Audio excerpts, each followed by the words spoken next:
as you age and as you go off on your own, you almost appreciate your parents even more. Yes. And you realize a lot of the lessons that they told you that were like, oh, shut up, I don't want to hear it, actually are true. You're like, oh, they knew something. And I gave them a hard time about it, but they knew something, you know? Yeah. And I'm realizing that as I as I go forward. I gotta give it to you because you're realizing it very young. Because I'm 30. Well, Okay. and you're turning. Well, you're already 30. Thanks, sorry, bro. We're 30, and it took me until now almost to really look back and be like, man, you're right. Like they were trying to just warn us and really guide us into a right direction. And there's a reason why they were telling us that. When we're younger, we're like, shut the hell up, you don't understand. But now that I'm older, I'm like, oh. Like they were just kind of, they've been there before, some way, somehow, maybe not directly, but they've gone through some certain experiences that we're now feeling, and it's like, oh, they were just trying to protect us. 100%.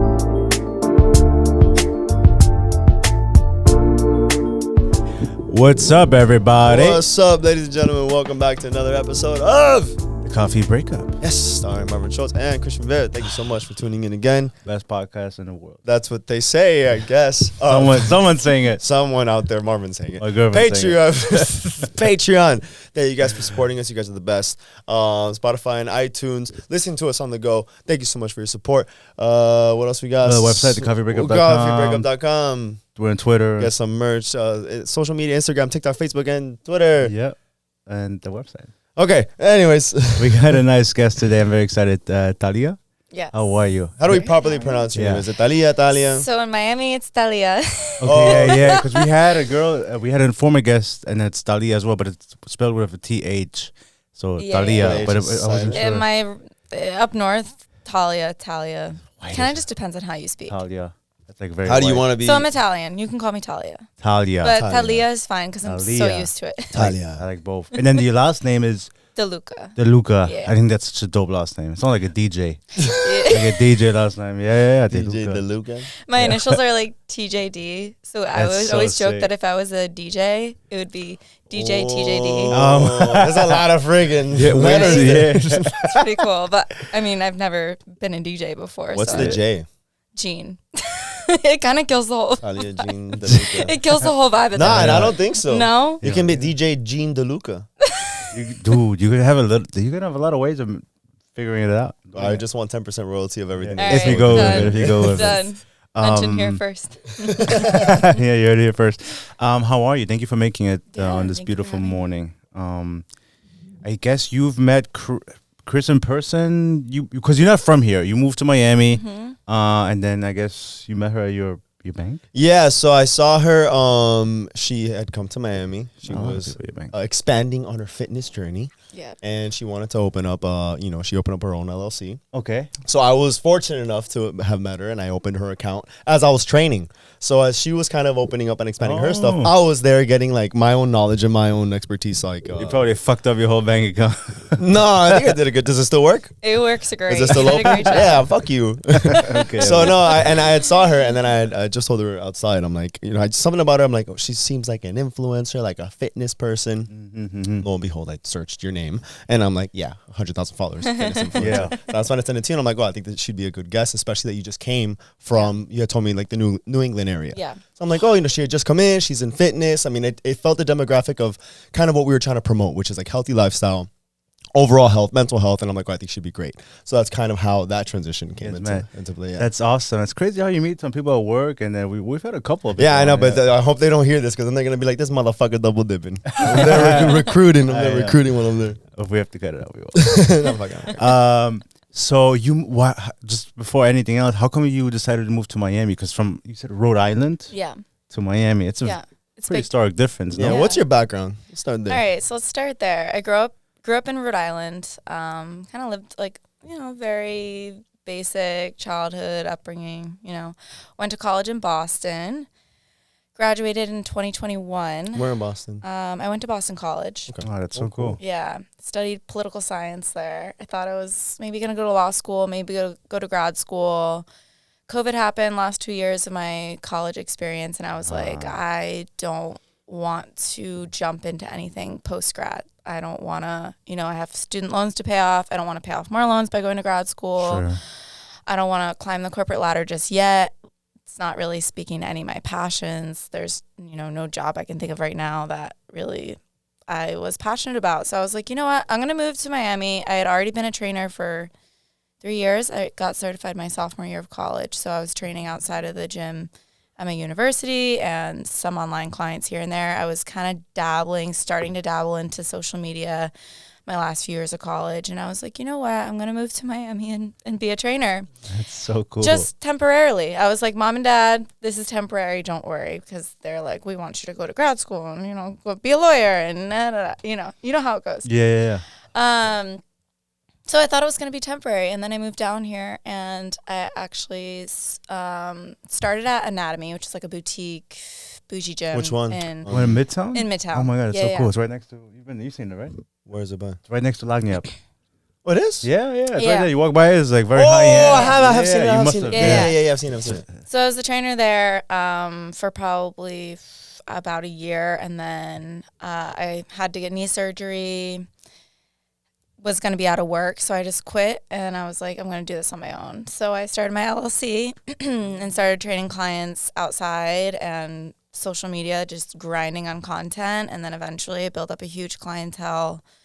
And now finally getting into the online training space, which social media has helped a ton with. So I've, worked with tons of brands in the past year. I've built a business in person, online. I've made tons of connections down here. And I don't think I could have done that had I not made that transition. That's so cool. What a big step. The ball's on you, girl. What? Yeah. Did That you know is so anybody in awesome. Miami? Did you know anybody in Miami or? Nobody. That's not fucking even, awesome. no family, no friends, just me. But why Miami? Like, it was just kind of something that, like, you were drawn to it, or maybe some videos. Yeah, what was going on? What went through your head to come down to this place? I don't know. I think to me, I knew that the fitness community was going to be vibrant. And True. if I was going to make it in anything fitness related, I knew that Miami was probably the best option.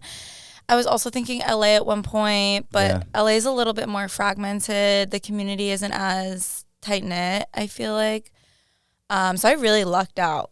Honestly, I think Miami was probably the best choice. It was not an easy transition, and it's still not. I've been here a little over a year and a half, and I still struggle, but in terms of the fitness community, like, God, it's unmatched here. Apparel, yeah, I can see that because we live here, so like it's like normal, but like other places. Yeah, because I was raised here, so I just accepted Miami for what it is. yeah. But I guess you came with a target, and you fell within that target of fitness. Because, dude, I was raised with not raised, but we were exposed to all the freaking crazy parties. Well, not anymore. Yeah, but all that stuff that and was going there, on. yeah, And so partying. that was kind of the Miami that I was around. But you kind of came with more of like a fitness focus. Yeah.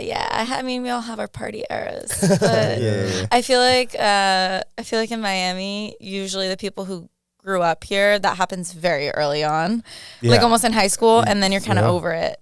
By the time you're like in college, Actually, like in college, Little bit? it was a different. Little bit? For sure. Pretty spot Even on, in yeah. college, like we're still partying, but it was like a different kind of party. Like, once I turned 25, I'm like, I'm kind of tired. Once you hit 25, I don't want to do this anymore. I got out of my system. Kinda every day, every year, there's something, a party, Miami Music Week, Ultra, it's all kinds of stuff. Yeah, it's almost like with Vegas, because like I remember there was a phase that I would go to Vegas often, but I would just travel for that party environment, but then I would leave. Like I couldn't imagine like now thinking about that, living in Vegas and seeing that environment and just being around it all the time, I feel like I go crazy. Yeah, it has to be overwhelming. Wow.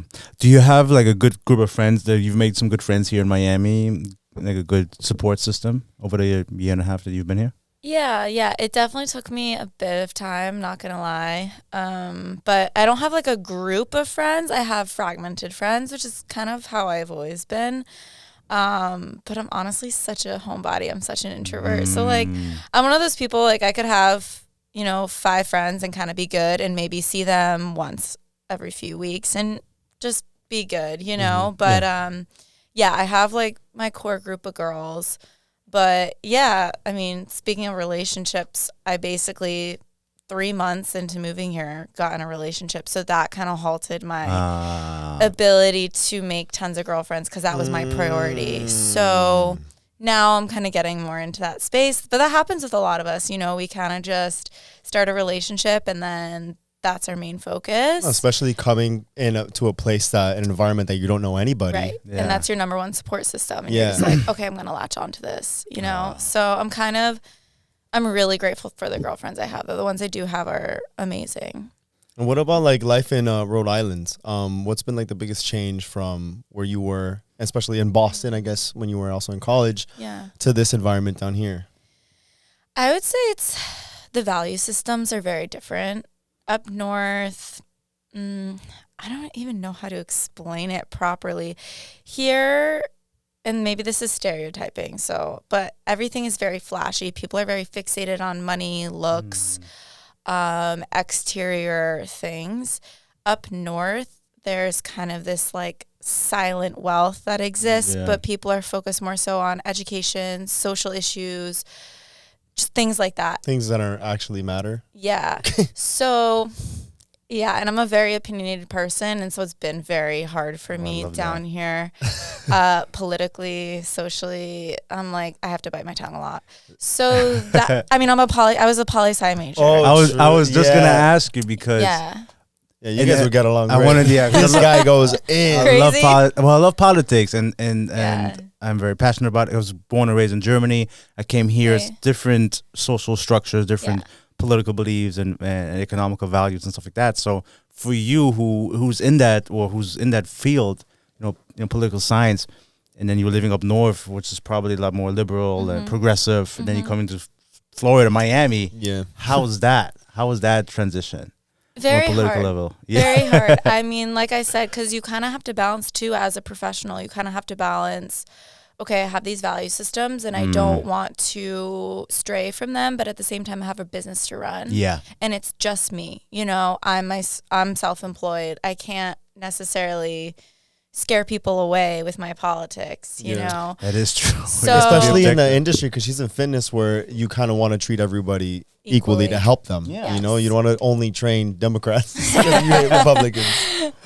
yeah, I know. So it's... You run out of business down here. Yeah, you do. Yeah, you might piss some people off. So that's hard. I think I've kind of learned, I was very intense when I moved here, like on social media, like posting stuff and kind of being very active about my politics. And now I'm like, you know what? I'm not going to convince anyone any different. It's kind of just an echo chamber, what you believe.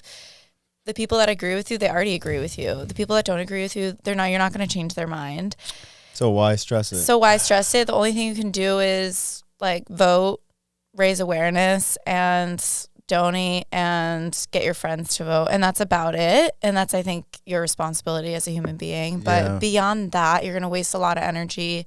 And honestly, it just makes things more contentious when you try to convince somebody to do something that they don't want to do or to believe something that they don't want to believe. Yeah. It's just the truth. If I've noticed that too, because I love having like discussions either like with coworkers or a good friend of ours, Gabe, and we'll talk about this stuff. Yeah.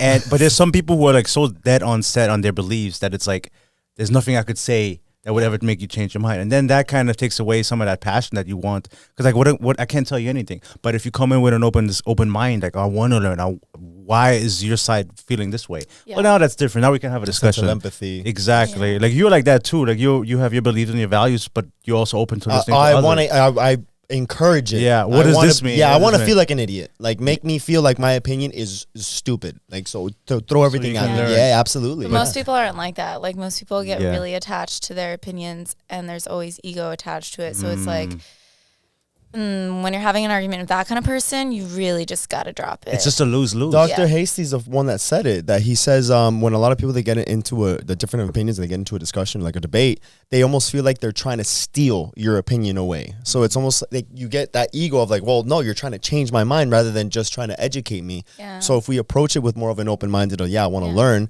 it's a different approach than, oh, they're just trying to force their beliefs on me to take away mine. And that's what he was saying. Like, they feel like they're being stripped of their own opinions because of that intensity of, like, trying to convince people of their own opinions. But that's... It's a losing battle sometimes. How did you get into political science? Like, what was your... Because it's a great major. Yeah. But it's not, like, that common. Was it fueled by your parents? No, honestly, no. My dad's a lawyer, my mom's a professor, so they're very intellectual in and of themselves. And your parents. I was thinking, so, I mean, yeah, they're very involved in politics and very liberal. And I guess when I was deciding a major, I just didn't know. I think going back, if I'm thinking about actual application of my major into my life, I probably would have been business with, minors maybe in poli-sci, social science, whatever. Sure. Yeah, because from a school standpoint, if you study poli-sci, you kind of either go into law school or policy or teaching. And yeah, but I mean, I'm such a nerd. I loved my major. I loved what I studied. I focus a lot on like international relations, immigration, things like that. It's so interesting and multifaceted, and you just realize how connected everything is, from economics to, even like food systems and environment to politics. That it's all interconnected. It's all affected to each other, right? Yeah, and you realize, politics. Some people say, I'm not political, but you realize everything is political because those are the laws that determine your value of how you live your life. How you live your life, and the kind of life that you're ensuring for your children and the rest of the world. So you can't just not have an opinion, Yeah, I think there's a lot of decisions that happen on a macro level when you're talking about the state, the federal government, and you're talking about international relations as well, like policies that happen maybe across the world affect how your currency is valued, how, the finances, how the money goes, how much a house is worth. And then you're looking at a micro level where just a couple of days ago we had a huge flood where the infrastructure in Florida is like at a bare minimum, like you can't even, a couple of days of rain, you can't even drive on the street because it's so bad. So everything is affected and everything is connected. So it's a beautiful thing you got to be involved to a certain degree. Yeah. There's different, there's different inputs that you could do. And then whether that's talking to friends or whether that is, if you want to go into politics or whatever, but I think it's super fascinating. I love it. I just hate how in politics, it almost makes you feel like you have to have a divide. Like there's no way of trying to come together. So like I'll be in the chat with you and Gabe, and I'm like, dude, this is getting heated. Like I hope there's still boys after this. Like, they're going at it. So I've always felt like it's been like that. I don't know if it's on purpose to form, this divisiveness, or if it's. I just really don't know. That's why I try to stay away from it, and that's why I try to just approach it with an open mind so I can just learn.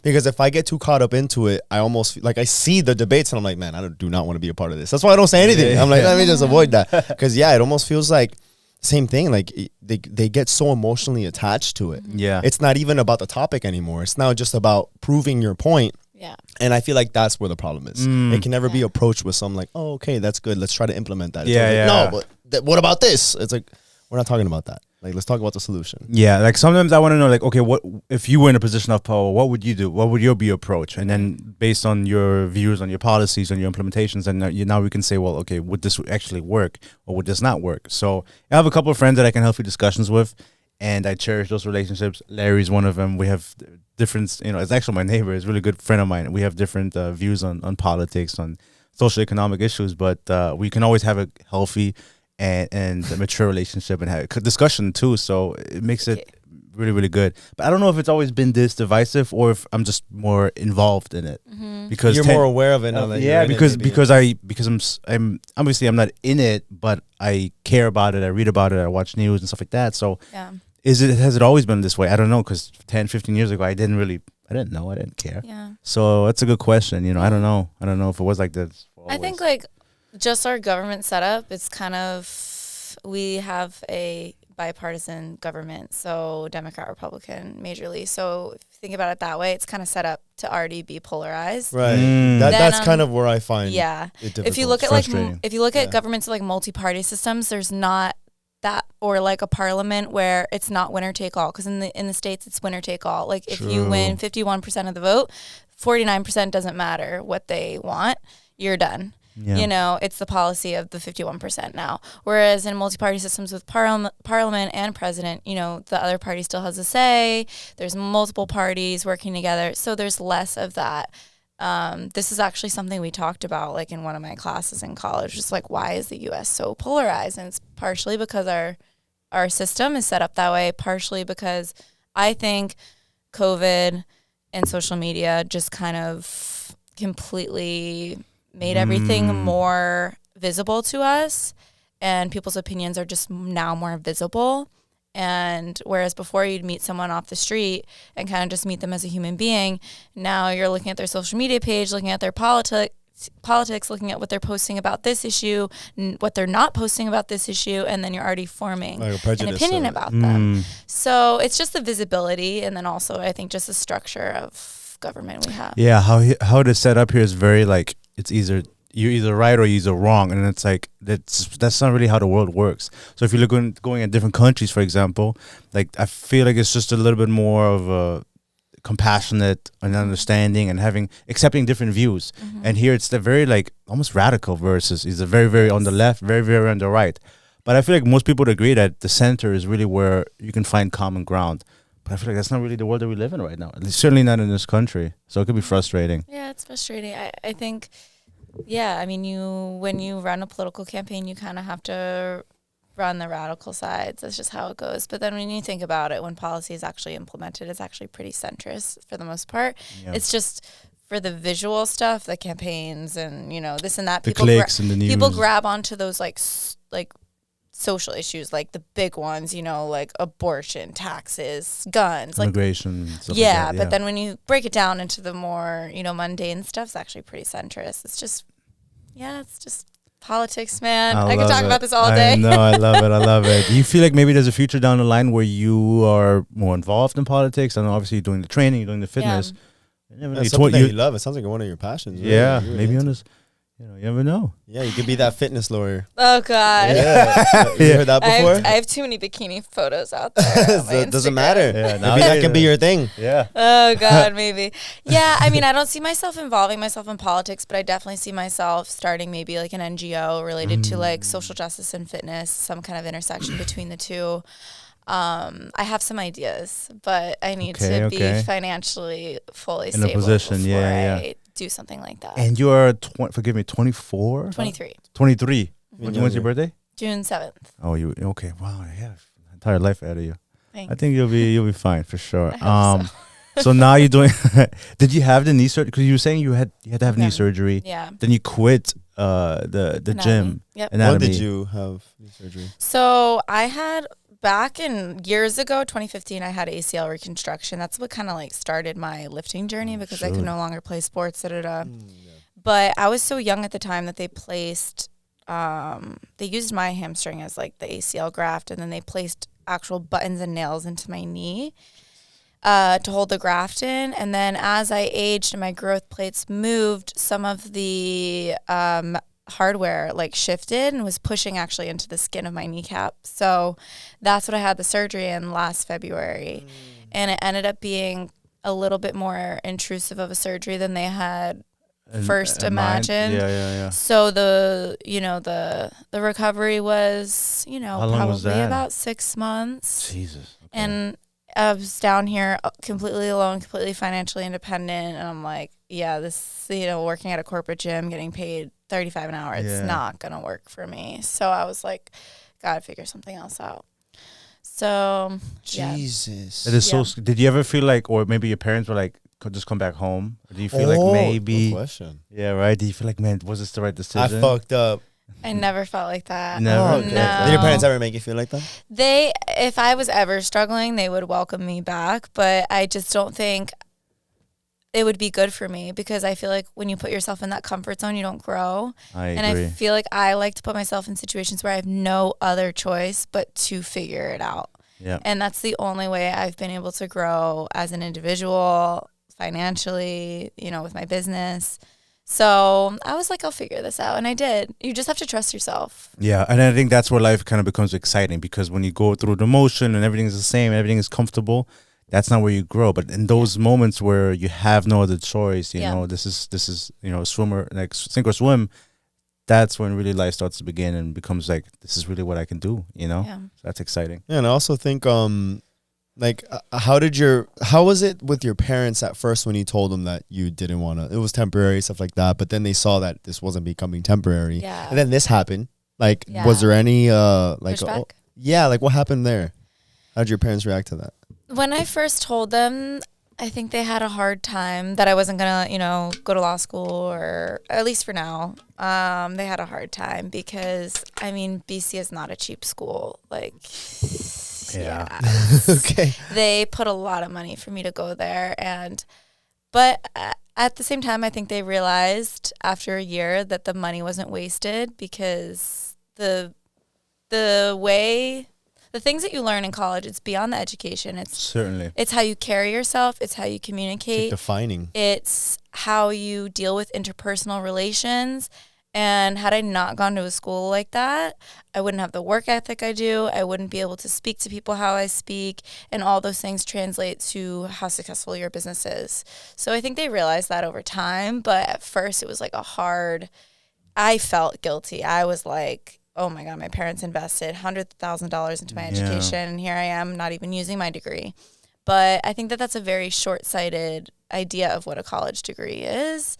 And if you look at most people, they actually don't use their degrees 10 years down the line. It's like a report. It's like 42% of people, they came out the other day, that 42% of people that have college degrees, they're not even within the field. They're graduated. Yeah, I can say that 100%. But it's also, I'm sorry, no, go ahead. No, go ahead. No, but it's also like the people that you meet while you're in school, the connection, you were just saying, like the connection that you make, that is essentially what is going to define you as a human being and how you pursue your career afterwards, not the piece of paper that you have and whatever it says on it, Yeah. So agreed. But BC, is that are they private? It's private. Private Catholic institution. Oh boy, that's a good school though. Yeah. That's an awesome school. Yeah, I'm such a nerd. I loved it. I would go back, but For law school. Maybe you go to UM law school. Maybe. Another private school. Hit up your parents, yo. Let's try this again. They'd be like, "What now?" Yeah.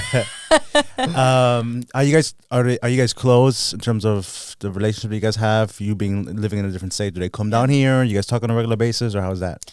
Yeah, we talk probably every week. Okay. I would say our relationship has actually improved since I moved, and I feel like a lot of people can speak to that. Yeah. Living at home can be I was very independent. I obviously was in college, but living at home it's a lot, and we're all on top of each other, especially during COVID when I was home for a little bit. And I think as you age and as you go off on your own, you almost appreciate your parents even more. Yes. And you realize a lot of the lessons that they told you that were like, oh, shut up, I don't want to hear it, actually are true. You're like, oh, they knew something. And I gave them a hard time about it, but they knew something, and I'm realizing that as I as I go forward. I gotta give it to you because you're realizing it very young. Because I'm 30. Well, Okay. and you're already 30. Thanks, sorry, bro. We're 30, and it took me until now almost to really look back and be like, man, you're right. Like they were trying to just warn us and really guide us into a right direction. And there's a reason why they were telling us that. When we're younger, we're like, shut the hell up, you don't understand. But now that I'm older, I'm like, oh. They were just kind of, they've been there before, some way, somehow, maybe not directly, but they've gone through some certain experiences that we're now feeling, and it's like, oh, they were just trying to protect us. 100%. I realize now, like, sometimes I do certain things or I say certain stuff, like, I'm like, am I turning, like, into my parents? That's like, certain things that 10 years ago, I would have been like, stop. Yeah. Now it's like, I'm embracing it. I am becoming that, so... it's funny how our parents shape us, but for sure, like, I think once you move out, especially those ages, like 19, 20, 21, 22, where you kind of redefine who you are, living at home could be a challenge for sure. Yeah.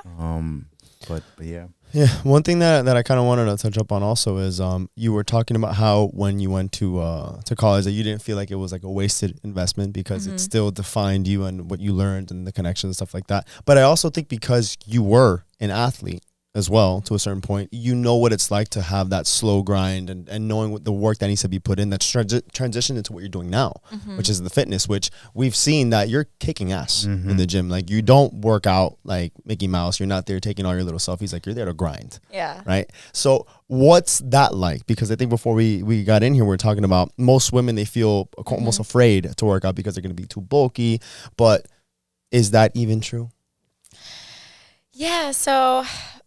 it's been a journey with my fitness. I've been through like almost every transformation. So let's just start there. Yeah. Because I've been through the mindset of probably most women, depending on their current situation. So At first, I was an athlete, then got injured, gained weight, lost weight, had lost too much weight, developed an eating disorder, was scared of lifting heavy, getting bulky, then started having to do it in order to, rehabilitate my knee, fell in love with lifting, and then slowly learning, okay, how do we actually do this? So I kind of been through every transition, from weight loss to muscle gain to like everything. I think let's just start here. Like, lifting heavy will not make you bulky. And I think we're kind of, as a society and as women, we're starting to embrace that and realize it. And I think social media has had a huge impact on that from an education standpoint. But sometimes I feel a little bit irrelevant because I'm like, oh, everybody knows that. But then you talk to women in real life, because I still train some clients in person, and you realize, oh, shit, not everybody knows that. Because I'll be having a conversation with a client, and they're like, but like, shouldn't we be doing lighter weights, higher reps? I'm like, no, honey. You're not going to build different muscle. I'm like, all muscle is the same. You're not going to build muscle that way. If you're starting off, you're going to build muscle that way. But then you're going to reach a point where you hit a plateau. Well, that's because your muscles haven't been moving forever. Exactly. Anything will create some growth. Right. So I'm like, and that's why I made a post the other day. I was like, how I grew my legs or something like that. And I'm like, I'm not out here doing rinky-dinky 20 pounds, 20 reps. Like a Zumba class. No. Yeah, you were going in. I saw your clip. Yeah. You gotta lift heavy. It is what it is, People don't realize what it takes. But yeah, you definitely gotta have that perspective of lifting heavy will not make you bulky as a woman. If anything, it'll just accentuate what you already have. The issue is people just don't want to do the work, and they don't realize, pain tolerance. Like I think I was talking about pain in that specific post. Pain tolerance is learned. It's not something you have. And when you're training and you have a specific goal, like I want to grow my legs, like you got to work on your pain tolerance. You got to understand what it feels like to have a hard set, to train till failure. All those things. That's a skill that takes years. You're not going to get that off the bat. Yeah, for sure. When you usually train your female clients, do you recommend doing normally like a 5-day split or a 3-day split, or like the whole shebang? Because a lot of women, they will focus on only doing legs because they don't want to do the upper body. Yeah. Or do you like encourage everything on a regular, consistent basis? That's my girl's always like, she'll skip upper body days. Yeah, I'll do legs. It drives me crazy. So what do you think? I mean, I think well-rounded is the best approach. Okay. Personally, like I think in order to have a symmetrical, proportionate body, you should train everything. Now that doesn't mean that you need to go super heavy on upper body, but if you go heavy on upper body and you're eating right, you're not going to get bulky. You're just going to look good, But I would say like a 5-day split is good. Okay. But it also depends on that person's lifestyle. Like not everybody can work out 5 days a week. So you have to think, okay, what is the schedule that will actually most likely continue to be followed sustainably for this person? Yeah. And as a coach, you have to be able to create a plan based on that. Because if you give someone a 5-day plan, but realistically they can only go in 2 to 3 days a week, they're going to give up. They're going to fail. They're going to fail. Yeah. Or they're going to pick and choose. So, okay, it's my job as a coach to intake this information and then decide, okay, they can only do 3 days a week. We're going to do, full body then 3 days a week. Done. They've hit every muscle group. They get a few days of rest in between. We're good. Yeah. Because I tell people, like, depend how often can you go into the gym? Because if you have the time allocated to go to the gym 5 days a week, great. Then now we can work with 5 days. Yeah. But I know some people who say, I only want to work out 2 days a week. Which, okay, that's fine. But then you got to set up your expectations in a manner where in 2 days you're gonna have to work out your entire body. Versus if you had 5 days, now you can have a little bit more maneuver room. That, and you could probably work out at a lower intensity if you're training more often. If you're only doing 2 times a week. You gotta go in. Step it up again. 2-hour gym session. Yeah, you gotta go in, and also you would want to talk to them about like the goals that you want to reach are probably going to take longer. Yeah.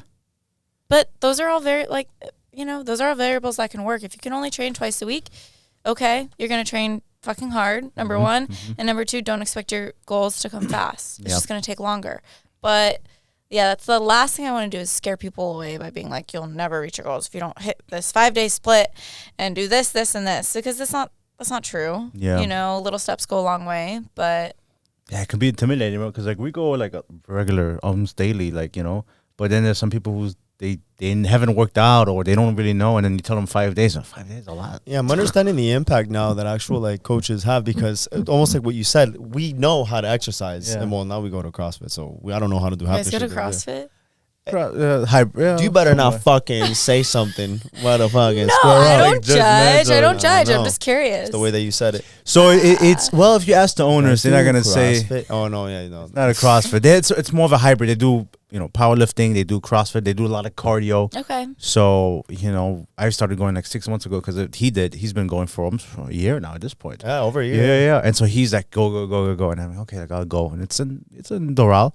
And I started going, and I love it. And I've been lifting weights for many years. And you're killing it now. And I love killing it. it now. Yeah, we're killing it. And I'm there like 5-6 days a week, and it's really, really. I've kind of discovered a new passion for that type of workout. And so just because I've been lifting traditional weights which is great too. Like I love it. I usually go Saturdays, but I've been lifting conventional weightlifting for I think like 12 years now. So after a while, it's like, okay, let me try something else. Yeah. I found that about myself too, especially when fitness is your job. You kind of have to rebrand your passion again, So I kind of like fell out of it for a little. I was still going every day, but I was like, this sucks, So I started taking classes and going to Pilates and doing shit that I would normally be like, who is this girl, But it's true. Yeah, you have to, especially when you've been training like a bodybuilder for so long. You kind of like, I feel like everybody goes through that phase. I could see that. And I have a lot of respect for trainers because like, I've been working out for so many years and people are like, oh, I want you to become a trainer. I want you to train people. I like working out myself. I don't like training people. Like I love working out, but I wouldn't want to do it for like as a living. Yeah. So I have a lot of respect for people because I've trained Claudia here and there, but I don't like it. Like it's just not for me. I don't have the patience, and it's not easy. I can see you talking shit about people. Yeah, the people you're training, this motherfucker can't do shit. I can totally see you. I just don't. I go in. It's like time for me to decompress, and like now if I have to teach you certain movements and go slow, and I can't do all of that. It's a lot of patience. It takes a lot of patience. It does. So when you train people, do you work out like with them? Is that your workout, or do you go and would you imagine she has 8 patients? She's gonna 8 clients. I'm fucking sick. maybe 8 clients. She's gonna have an 8-hour workout that day. No, maybe if do you have an 8-hour workout that day? Maybe she's feeling good on one day and like, okay, one session I'll jump in. No, it's they pay me. Let me jump in really quick. Like Dre, like sometimes he'll teach a class and then halfway through teaching classes is different. I've taught classes. Yeah, no, I won't. My 1 hour that's their time. That's for them. I might be in there like helping assisting with a rep, but I'm not training with them. Okay. So you have your own time allocated. Yes. For your own sessions. Yeah. And how many days a week do you usually work on? Usually 5 to 6. Okay. Yeah. And if I'm a girl and I want to contact you, and I want to get a session, or man, well, yeah, maybe. Yeah. I don't train men. You don't train men? Actually, no, that's right. I remember her. You told me something about that. I've had some experiences, and there's always something that comes up later. I'm like, hey, want to grab coffee? I'm like, all right, no. So I don't train men. Oh, wow. Okay. So women.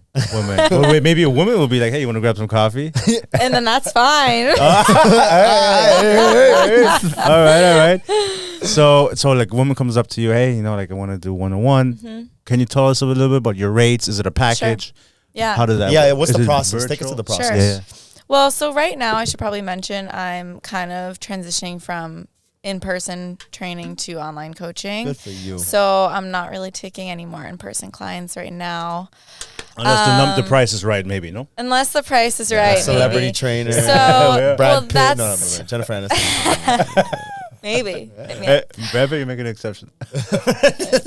I mean, Miami, you'll meet like a celebrity on the street. For sure. Okay, go ahead. But yeah, I mean, I think my setup would be, I'm going to be a full-time online coach and then have really exclusive one-on-one training, like very exclusive. Those prices haven't worked it out. Right now, I train $100 an hour. If you're a house call, like depending on the distance from my place, $120 to $150. Oh, that's cool. That's pretty standard. You had like a travel fee? Yeah, travel, parking, time, all of that I have to factor in. But yeah, so I mean that's pretty standard for Miami. But if you go any other place, like if I was to charge that up in Rhode Island, forget about it. No one's gonna pay me that. You look crazy. Yeah. Yeah. I wouldn't have anyone. So that's been great. How much did you start at? Was it always? So when I first started training, it was like 20 an hour. You come so far. That's awesome though. Yeah, because I had someone the other day open an account also for fitness. For fitness? And yeah, and he didn't really look like a fitness guy. Okay. But he had said like, oh yeah, like I've trained, you know, I've lost a lot of weight. I saw his ID and you could tell he was like a completely different person. I put it up to him. I'm like, dude, not you. So he does that. And then I asked him like, oh, how much do you train? Like how much do you charge to train? And he goes, oh, about $20 to $50. And I'm like, how do you survive with $20 to $50? There's no way. I could not. I'm already like, not to say I'm struggling. I'm doing fine. But Miami's freaking expensive. And it's only gotten more expensive and it's since only the rest more. of you guys got done. Yeah. It's your fault. I'm sorry. Yeah, you and the rest of you guys. I'm sorry. So my question is like this online coach. How does that work? Like what do I get from this online coaching? Is it like a layout? Is it a Zoom? One thing that I did want to say is that I have a much more compassion for fitness trainers, because what we were talking about a little bit earlier, you have to really cater and personalize it based on their lifestyle. And I never really thought about that, because I think I've like purchased like little things online or like these fitness programs online, and it's just like 5 days a week, and you got to start at 6 a.m. You got to have 2 meals before 9, and then your workout starts at 10 a.m. And I'm like, I have to go to work at 8:30. I can't work out at 10 in the morning. So it's like impossible to follow these makeshift ones. But I feel like if you have a personalized, but that requires more time and more effort and really understanding the client for you to kind of piece it around. Right? Yeah, so I would say like the difference between personal training and online coaching. Personal training is you have me for that 1 hour a week or 3 times a week to kick your ass. Yeah. Outside of that, I have no control over your life. True. I'm not going to give you nutrition unless you ask me for it and we work a deal out, or that's all you. You know, if you want your ass kicked, I will do that for 1 hour. Now, if you want a complete lifestyle change and you're remote and you want me to work around your schedule, a program that fits within your life, give you nutrition that fits within your life, give you habits and, you know, be your mentor, that's more online coaching. So I almost find that online coaching is actually more, what's the word I want to use, effective in creating a lifestyle change, because you're infiltrating that, you're that health coach for that person versus being someone that person only sees 3 hours a week and then the rest is like whatever the hell they want to do. Does that kind of make sense? Yeah. But yeah, my online coaching is it's on a platform called Lena's. It's just a coaching app that I invested in, and it's an app. That's where you'll access like weekly check-ins. That's where you access your meal plan. That's where you access your workouts. You can like track your workouts. Okay. You can track your eating. There's habit tracking on there. So if you're like, sleep is a problem for me, I'll be like, okay, lights off by 8, no phone by 9, and you have to track that you did that habit that week. And then there's like progress photos, there's weight trends, so weigh-ins and progress photos happen once a week, check-ins happens once a week, and then you have like 24/7 access to me, chat through that. So it's a very good system. Yeah, for sure. And everything is there. I mean, you really don't need more than that. But yeah, I do it through an app, and all the programming is on there as well. That is so sick. Yeah. How do you come up with the programs? Like, how do you design that? Because, for example, some of the workouts that we do at Zoom, I'm like, I would never think of doing this. Like, why would any human being want to do this shit that we're doing here? Yet that, I find, has been the most effective for me. But then for you, for the client, how do you make those kind of adjustments for the program? Yeah, so it depends on a lot of things. It depends, number one, on what their goal is and their workout frequency, how many times they can train a week, injuries, things like that. But if it's like an overall goal of gaining muscle, I put them on a 5-day hypertrophy plan. Usually, you know, that plan, if you do it progressively, is going to work over time. Like, I'll give them a month, you're going to follow this, and you're not going to change anything. You're going to track all of your weights. And then the next month, we're going to do the same thing, but we're going to increase the reps with the same weights by 2 to 3 reps. Yeah. Then we change the rep range. Then the next month, the same thing. We go 2 to 3 more reps, and then we cycle back to the beginning. I might change a few exercise variables here and there, but then we work back the strength back up. So at the end of the day, the best program is actually very monotonous and it's going to be the same thing all the time. Might change things here and there to make it fun. Yeah. But the best programs are boring and pretty damn simple. It's honestly progressive overload and just performing the rep at the highest intensity you can that's going to lead to results. So there's no need to overcomplicate the programs. I think a lot of people do that, or they get really caught up in trying to make something as interesting as possible and fun, but interesting and fun doesn't translate to results. You ever seen that guy on Instagram that he'll be like doing muscle ups with like a weight bench wrapped around his waist? Some I mean, that's just stuff for clickbait. Yeah. I've seen that stuff. Yeah, but that looks a little too intense. No, maybe it's. Can you imagine you sign up with Talia and she has like muscle ups with a weight belt around your waist or bench pressing treadmills. That won't happen. Where do you train your clients if you do in person? Do you go to them, or is it like, do you have a gym that you kind of I've kind of bopped around gyms. I just like pay rent at this gym called Midtown Body in Midtown. It's super low key. It's like yeah, it used to be called Ripped. It's right across from the Dick's in Midtown. Oh, I know. Probably never seen it before. It's like super low key. That's where we used to HCAP. We used to be. Yeah, well, is still. Yeah, it's right near Kitchen Social. Have you heard of that? Oh yeah, I think so. Yeah, it's right next to there. So you live in that area? You live in? No, I live downtown. I live near Brightline. Train. All right. Yeah. Business doing good. Business doing well. Yeah. So I live downtown. But I'm looking to move, so we'll see. Downtown's a little crazy right now with all the construction and stuff. Oh yeah, they keep building more and more. Welcome to Miami. Jeez. They built this we had a beautiful view from our balcony of downtown Miami. And they're building everything up, no? And they built literally 100 feet away from us. Oh my, this huge high rise, and we're just like, oh my God. Ruining the view. Yeah. That's tough. I wanted to ask you and go back a little bit to you were saying that when you first got here, you got into a relationship. Yep. That kind of took your focus and your priority. But you said that you recently parted ways, correct? Did that affect anything for you, especially when it came to like your fitness and then you coming down here? Because when you came down here, you were by yourself. You had met this person. Yeah. They almost became your Miami introduction. Yeah. Then they left. Yeah. So how was that kind of transition? I'm still transitioning, honestly. It's pretty fresh. It's only been probably a month and a half now. I have to say I'm somebody who probably focuses more and does better when they're single, because I am a lover girl at heart, and when I'm in a relationship, like, that is a priority to me. Not work. I'll still work hard. I'll still grind, but that takes most of my energy. So honestly, the past month and a half, I've kind of blown up on every level, like business, financial, personal growth. I've done really well. That's not to say that happens every breakup. And I was definitely, the first few weeks, of course, you're sad and depressed and you don't want to do anything. But I was really able to focus on myself and grow out of this. And the past 3 months have been the most growth I've had, I think, since moving here, which is just kind of wild. And it just kind of shows you what happens when you put yourself first. But yeah, I mean, it's been hard too, because he was also in fitness. So we did a lot of our stuff together. Like, we literally started a YouTube together. We filmed together. We planned content days together. He had a camera. I don't have a camera. So it was all of a sudden, I'm like, shit, I got to do everything alone. So I've been hiring other people. But with that, like, you make connections. And, when you rely on one person for everything, you miss out on a lot of other stuff.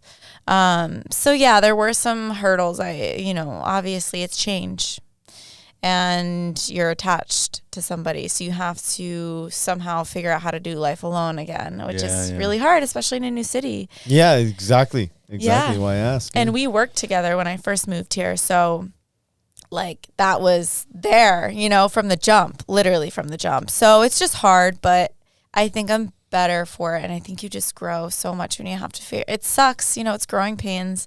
It was not fun. I had days where I was like, oh my God, this is a lot. And I've had, last week was super overwhelming. For example, my dog got sick, I got sick, some other personal things happened, and I'm like, I still had to get my job done all alone. And I still lack a support system. You know, I have friends, but we're all working, you know, so it's not like I can like go cry to this person anymore. That's not there. So I think that's the hardest part for sure. But yeah, it's been a process and it's still going. So it's so recent. It's pretty recent. Yeah. But what it was, but you have taken actions of doing things a little bit differently. Yeah. So I mean, you said that you've blown up the last kind of 3 months of everything. So what were those changes? Like, what did you start doing differently after the relationship too? Yeah, after the relationship ended, I actually started.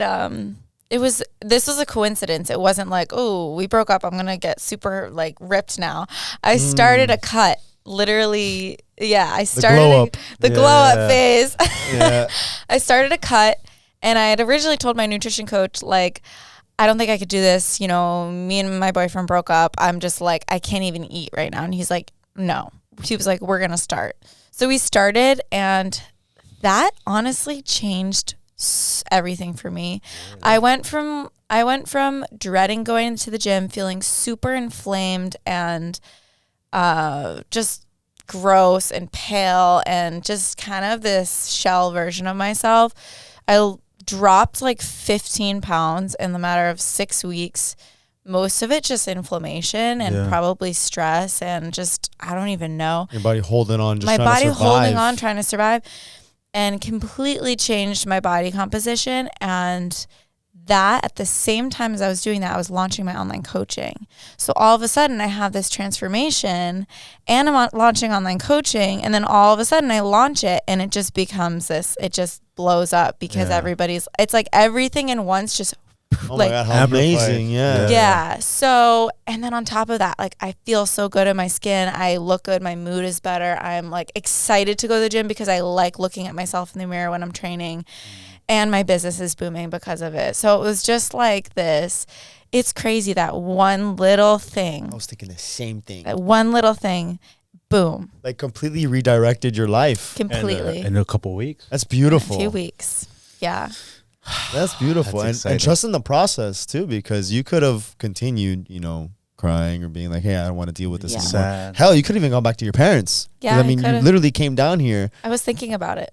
See what I mean? Yeah. But somewhere deep down, you're like, no. I want to figure this out. Yeah, I'd been through worse. Like, I've been through some pretty rough breakups, and this is like, all right, come on, girl. Like, you got this. It's not. At the end of the world, we talked about it yesterday. Like, life doesn't end. But she's also so young, too, because what were we talking about? Because we're freaking 30, but at 20, 25, 23, whatever 23. That age, that was devastating for us. Like, I was like a wreck when I would go to a breakup back then. Now I'm like, life goes on. I've been through worse. But at the time, it doesn't feel like it. Certainly not when you're that age.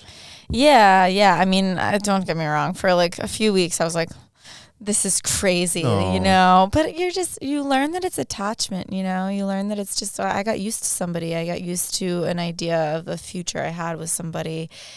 And then you look back and you're like, well, maybe it wasn't the best thing for me. But in that moment, it felt really good, you know, and the second you can kind of detach yourself from that and just look at it for what it was, that's when like you can kind of let go and just, but it's hard. I mean, feelings, that's kind of void of feelings and emotions. You have to, that's why like the no contact period is so important. You have to take a step back and focus on yourself so you can actually have a rational idea of what this relationship was for you and what it meant for you in your life at that time. Yeah. Like remove yourself from the actual moment, the emotion, the bias, and just kind of see it for what it is. Yeah. Because it kind of helps the healing process a little bit. Yeah. You got to be objective. You got to, separate the feelings from the facts. Yeah.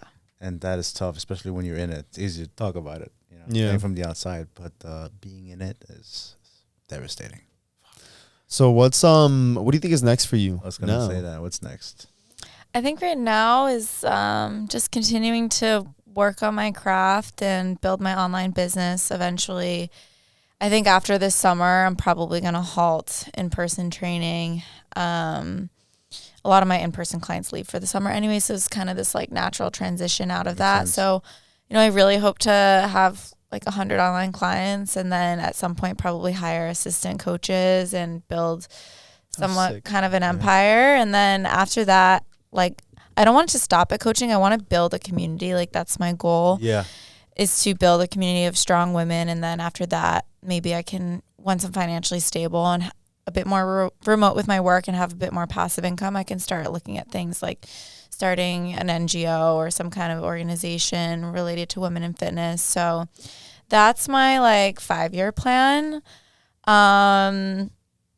I don't know in terms of like where I'll be. I think I'm good in Miami for now. Yeah. I think it's the place I need to be just in terms of networking and opportunity, especially, you know, young. I don't know that I would settle down and like have children here. That's not happening for another decade at least. But decade 33. Tell that to Claudia. Yeah. Tell that to your girl. She knows.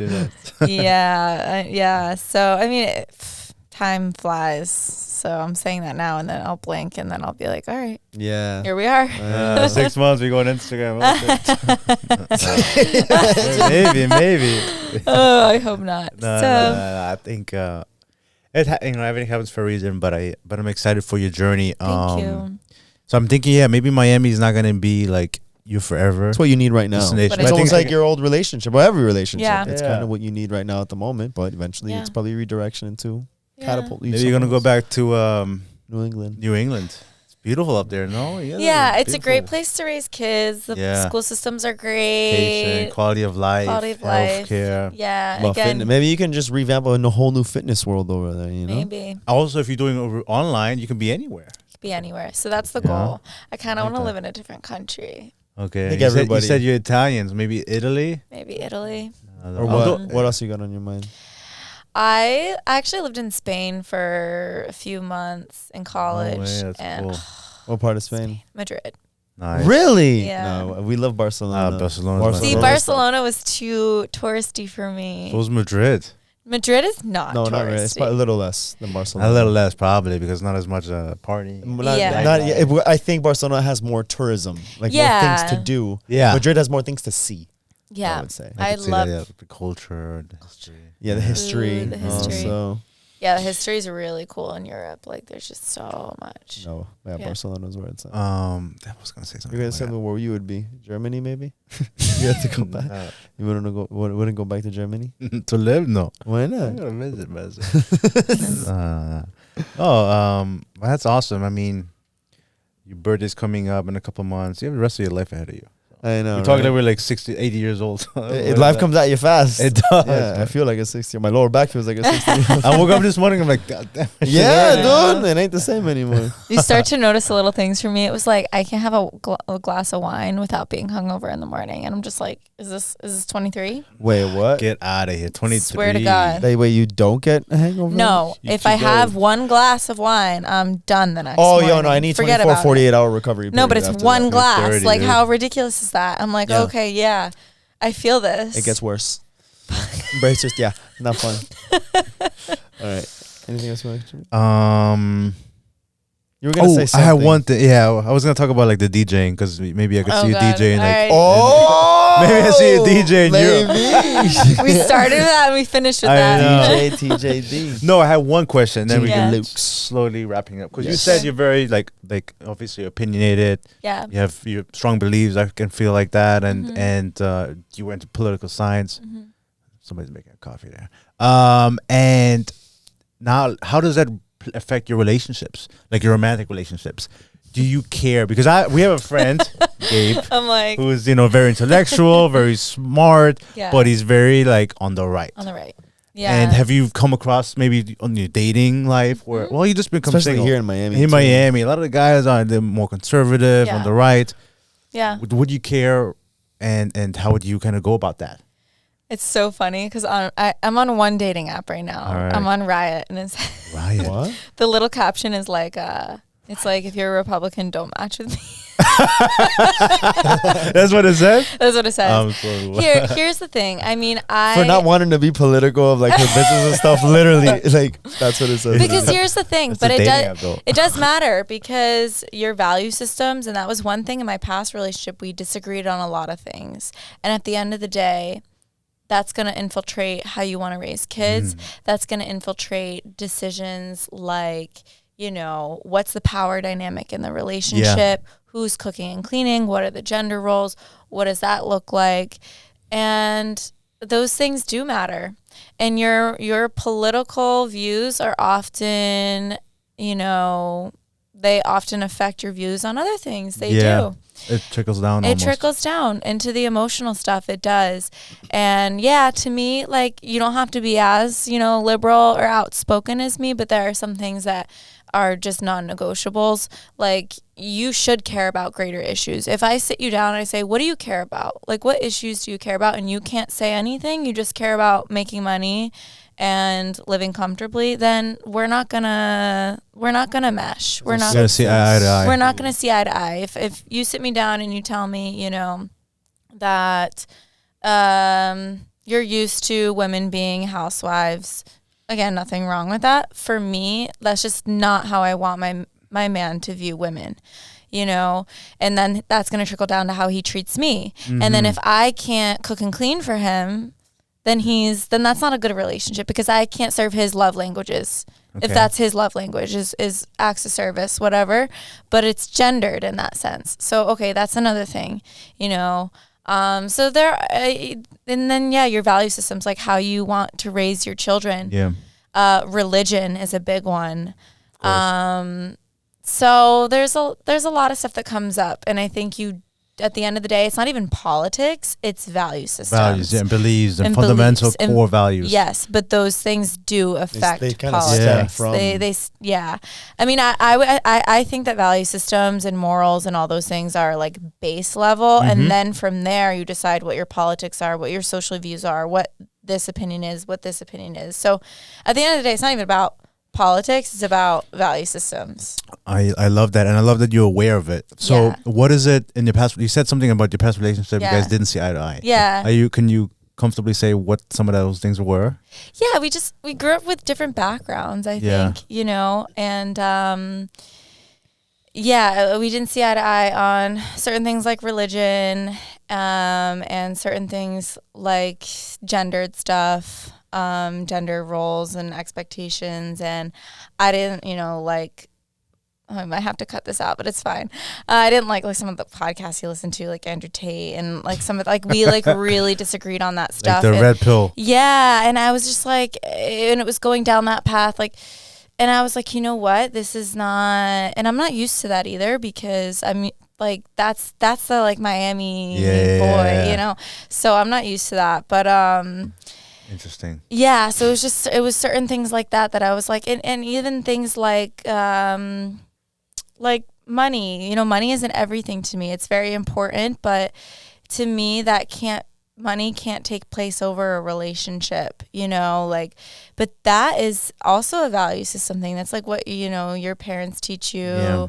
And my parents taught me how you treat other people, and travel and self-fulfillment are all more important than money. But somebody else's parents might say money matters more than anything else. But I grew up very privileged, so my parents could think of things beyond money. Other people who maybe have an immigrant background or grew up in more unstable environments, they're going to attach to money. And there's no shame in that, but that's very different. But I love that you're aware of that, because you come from a privileged background. Obviously, your parents, I'm sure, worked hard for it. But you were raised in an environment that could care about more things than other than just money. Because they didn't need to. Because they didn't. Because they already had it in abundance. Survival. So they could care about the education and social economic issues. Yes. And probably some of the arts and stuff like that. That's why maybe you draw to that. Yes. But other people, art. What is art going to bring me? Is it going to help me bring me food on the table? So it's crazy that you're aware of that. I love that. That's so awesome. So true. And that's why, when it comes to, there's no shame in saying we have different value systems, simply because we have different individual experiences of the world. Yeah, as well, yeah. That's it, And there's no shame in that. But going into a relationship, you have to be very clear as to how that person grew up, and therefore how that's going to translate into your relationship, and how they're going to treat it, and the priorities they have. That's so awesome. So I guess you haven't really been dating for a while, so I can't really ask you, I've been on a few dates. You've been on a few dates? Yeah. Okay. But those values that you have, how is that something that seeps through the conversation? Yeah, how does that get brought up? I was going to ask that too. Okay. Yeah, you know what? Does that get discussed on the first date, and hey, No, it doesn't. Would you vote for? Yeah, who'd you vote? A gun on the table. It doesn't. It doesn't. But I feel like, I mean, I'm not at a point where I'm like dating seriously right now because I really do need to take a break and think about these things. Like going forward, I think it's very important to when you're thinking about entering a relationship, you need to have a set of like non-negotiables and like boundaries that are translated to that person up front. Yeah. Whereas figuring them out throughout the end of the relationship or throughout the middle of the relationship, and then all of a sudden your expectations of that person are different in this and that. So anyways, I'm dating very casually, but in that sense, I'm kind of I'm reflecting on my past relationship, figuring out the biases I had, figuring out how other people's experiences. And so I haven't really come across like, I feel like you can kind of understand where someone's at value system-wise just by having a conversation with them. You can read them in a little bit. Yeah, if I were to enter another relationship, it would definitely be a conversation where I'd be like, these are my boundaries, these are my non-negotiables, this is something that I'm willing to compromise on, this is something I'm not, whether that be, value systems, timelines with marriage, kids, or a lot of other things. Yeah. That just needs to be, when I get into another relationship eventually, that will be part of the initial conversation. I love that. And I think some things you can agree on and some things you just can't. But having those beliefs, having those values and saying this is what I want, this is what I stand for, and this is what I want for my family and for my future relationship, it's so important. And I feel like so many people end up in relationships that they should never be in because they don't ask these questions. So kudos to you for being so young, so mature, so aware. And you see that you have certain privilege, certain experiences, certain values, but you don't judge other people for having different views and different values as yourself. So I think that's great. It's pretty admirable, really. Yeah, very admirable. Yeah. We've never had anybody at your age who was so aware. Thank you. If you would have never told me your age, I would have never believed it. Really? Based on your character. Yeah. It was actually pretty. Tell your parents thank you for the education they gave you, I guess. Good job, Mom. Yeah. Love you. Yeah. Good job, Mom. The money they paid for that education. Worth it. Look what you guys did. Huh? Get a load of this one. Yeah. Hey, I'll take it. I fucking love it. That's awesome. You have anything else or you want to like finish up? Wrapping up there. So, did you tell her about the final thought? Yeah, right? Yeah. Final thought. Okay. Yes. Have you thought about something? Yeah. So, it is time to break up. Sorry. It's not you, it's us. And so, with that being said, we always like to end it with the final thoughts. Very insightful. Thank you so much for everything. Thanks you for brought having me. Great. But we obviously want to close it out with something that maybe a message that's very important to you, something you'd like to share with the world, or maybe something you'd like to tell your younger self. After that, you can say it to the camera, say it to us, and then sell yourself where they can find you, stuff like that. So, stage is yours. Yeah, I guess I would tell my younger self and anyone listening, like, trust yourself and trust what you bring to the table and just keep going, because there's a lot of ups and downs and life is chaos and order and you'll doubt yourself a lot and you'll go through a lot and you just have to keep going. And that's literally it. Just keep pushing for what you want. And the biggest advice I would give is if you have a goal, and that's with anything, that's relationships, that's career, financial, make small little steps that lead to a bigger one. But every day do something that will make that component of your life better and lead to the specific goal that you want. So whether that's like actually reflecting on a relationship you had rather than stuffing it in the back of your mind, but actually reflecting and journaling, talking to friends, figuring out, what your values are, what your boundaries are. If that's financial, it's figuring out where you want to be in the next few months. Or if it's career, figuring out, okay, I'm not happy right now. What small little things can I change to make these changes in the next few months? It's just the micro little things, but yeah, trust yourself and keep going and just take it day by day. That would be my thought that I want to leave here. I love it. Yeah, it's like the Will Smith saying that don't focus on the wall, focus on laying the brick. Little by little, one brick at a time, and before you know it, it's gonna be a clip. I love it. Yeah. All right, so with that being said, Talia, thank you so much. DJ TJD. Maybe in the DJ, future. TJD. Maybe we'll see you at playing a set somewhere in Europe. Gosh, Yeah. One summer. We'll see. Yeah, right. All of a sudden, I'm like completely redefined myself. Right? I wouldn't doubt it. You can do it. All right, so with that being said, thank you so much for coming on and sharing Thanks all the for insightful having me. information. Absolutely. You were amazing. With that being said, ladies and gentlemen, thank you for watching. Thank you, guys. Ciao. Bye, guys.